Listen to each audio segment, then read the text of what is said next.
Реально картодром.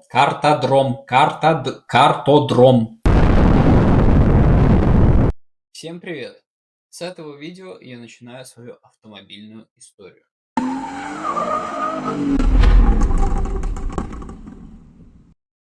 И мой первый автомобиль — это Volkswagen Transporter пятого поколения 2005 года с двигателем 1.9 дизель.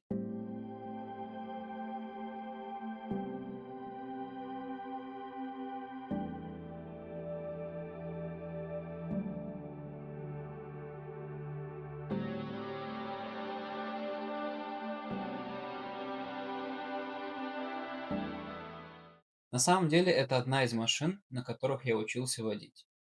Естественно, обучение происходило с отцом, и обучение было не всегда самым легким. Отец был строгий, если что-то не получалось, он не любил повторять по 10 раз. Поэтому иногда все заканчивалось эмоциями.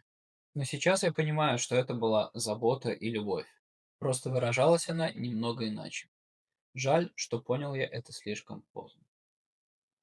У отца был свой транспортный бизнес, поэтому у него было несколько автобусов и много автомобилей.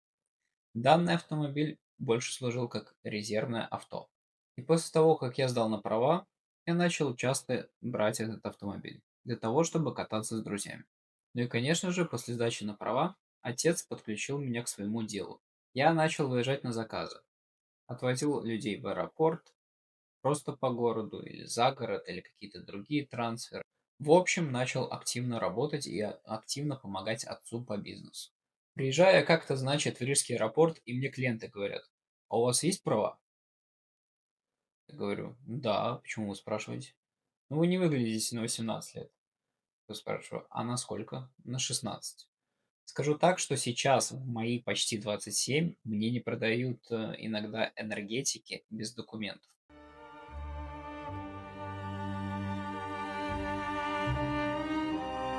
Такое часто бывало, что клиенты относились ко мне поначалу с недоверием. Но потом они быстро успокаивались, так как навыки моего вождения были гораздо выше моего стажа. Экстренное включение. Доброе утро всем.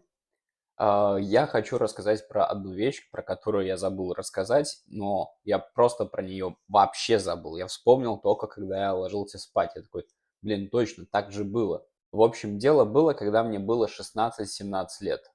Мы ездили на соревнования с дедушкой на его автобусе. Мы ездили в основном Эстония, Литва, Калининградская область, Беларусь, Россия и так далее. Вот вокруг, ну, Балтии, грубо говоря. И у дедушки дальние расстояния за рулем, ну, давались так себе. Он очень быстро уставал, часто останавливался разминаться. Ехал где-то 85, еле-еле 90 километров в час по спидометру. В итоге ребята такие говорят: «Ты говори деда, типа, ну, пересесть, сядь за руль ты». Это было нелегко, но я договорился с дедом, и он мне дал сесть за руль. С тех пор мы ездили на соревнования в любые разные страны, далеко. Он проедет первые там, ну, полчаса, час, все, дальше я сажусь и просто едем. Я только сейчас осознаю, если нас бы остановили, то нам бы мало не показалось бы. Ну, в зависимости, конечно, какие были бы господа в правоохранительных органах, которые бы встретились. Но благо, что все обошлось и нас ни разу не остановили. Все было замечательно. Ну, а я тем самым набивал опыт за рулем на дальние поездки. Благодаря этой машине я быстро привык к большим габаритам. Особенно помогла парковка возле общаги. Бывало, что я парковался в такие щели, что впереди автомобиля и сзади оставалось где-то по 20 сантиметров. Да, парковка занимала где-то 5 минут, а то и больше, но зато прямо у входа. Блять, и что это за чудо нахуй стоит, которое занимает место? Ёбаный рот, Петя! Вообще, сама машина максимально простая, но очень надежная. Этот 1.9 дизель — это супер надежный мотор, который может проехать миллион километров. Главное за ним правильно и качественно следить.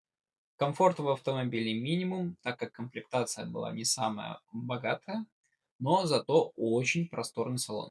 В то время для меня это было просто идеально, так как я любил часто собирать большие компании, кататься по городу, слушать музыку и немножко хулиганить, особенно зимой. Мы приезжали на картодром Блазма, и уже в те времена я раздавал боком на автобусе. В то время, когда все в округе катались на БМВ, Мерседесах, Ауди, и тут я вот такой, прям на большом автобусе раздаю боком.